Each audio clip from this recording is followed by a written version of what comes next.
Terza corsa, una prova del campionato italiano Gentleman, la terza e conclusiva per decretare chi sarà il finalista per la selezione Emilia-Romagna.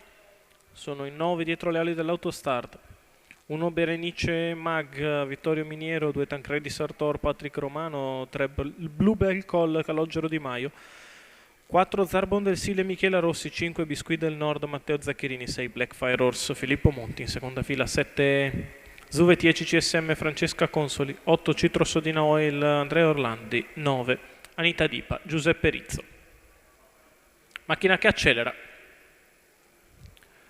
e si parte con Zarbon del Sile, facile al comando nei confronti di Biscuit del Nord, poi Berenice Mag con accanto Bluebell Coll, ancora Tancredi Sartor e Blackfire Horse. Prende la testa di buona lena Zarbon del Sile e va a completare i primi 200 metri in 14,7, rimane in seconda posizione sempre Biscuit del Nord, a un paio di lunghezze dal leader.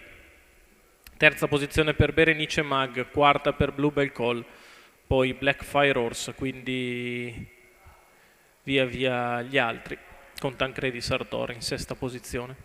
29,3 per i primi 400 metri di Zarbon del Sile, che l'ha presa molto allegra, 44,4.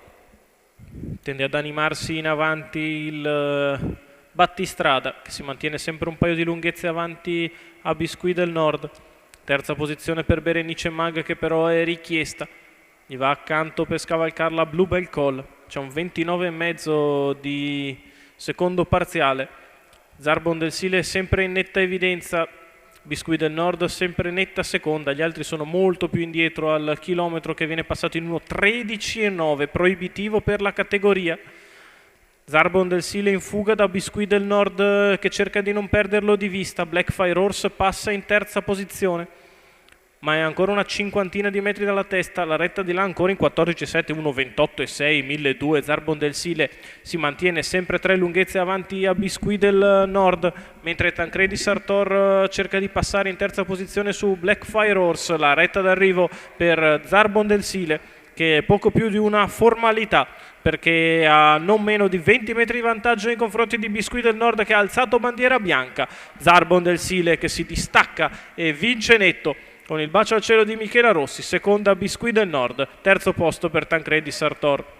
31,1 a chiudere, 1,14,6 ragguaglio cronometrico, con la chiusa in surplus per Zarbon del Sile, Michela Rossi per il training di Klaus Hollmann, i colori di Nicola Del Rosso, la vittoria del figlio di Felix del Nord in percorso di testa, nettissimo vincitore, con Michela Rossi che esulta e lo ringrazia per il bel percorso d'avanguardia.